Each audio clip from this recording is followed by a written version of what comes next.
நம்ம எல்லாருமே வந்து சைல்ட்ஹுட் சின்ன வயசுலேருந்தே கூட வளர்ந்தாங்கன்னு சொல்லி நிறைய பேசுகிறோம் இல்லையா, முக்கியத்துவம் கொடுக்குறோம். இது எல்லாத்துக்கும் நடுவில் ஒரு ஃப்ரெண்டு இல்லை ஃப்ரெண்ட்ஸ் நம்ம வாழ்க்கையில் கஷ்டப்பட்டுட்டு இருப்போம், போராடிட்டு இருப்போம். வாழ்க்கைனா என்னடா வாழ்க்கை இதுன்னு யோசிச்சு மண்டையை உடைச்சிட்டு இருப்போம். அவ்வளோதான வாழ்க்கை முடிஞ்சு போச்சா, நம்பிக்கை இல்லாமல் போயிடுவோம் ஒரு சூழலில் வாழ்க்கை மேலே.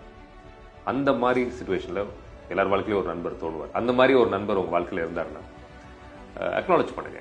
ஸோ சைல்ட்ஹுட் ஃப்ரெண்ட்ஸோ இல்லை நம்ம வாழ்க்கையில் நடுவில் நம்ம போராட்டத்துக்கு நடுவில் நம்ம கடவுள் கொடுத்த ஒரு ஃப்ரெண்டோ இல்லை அமைஞ்ச ஒரு ஃப்ரெண்டோ, let's not take any one for granted. யாரையும் நம்ம உதாசீனப்படுத்தி எனக்கு முன்னாடி இருந்த ஃப்ரெண்டோட இந்த புது ஃப்ரெண்டு பெட்டர் ஃப்ரெண்ட், இல்லை இந்த ஃப்ரெண்டோட சின்ன என் சைல்ட்ஹுட் ஃப்ரெண்ட் பெட்டர் ஃப்ரெண்ட் இப்படிலாம் சொல்லி ரிலேஷன்ஷிப்பை ஸ்பாயில் பண்ணிக்காது.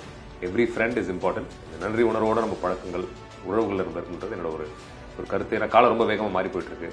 நன்றி, பாசம் இதுக்கெல்லாம் வந்து விலை இல்லாமல் நிறைய வேகமாக ஃப்ளாஷினஸை நோக்கி போயிட்டுருக்கு பொய்யான சொசைட்டல் பரபரப்பால்.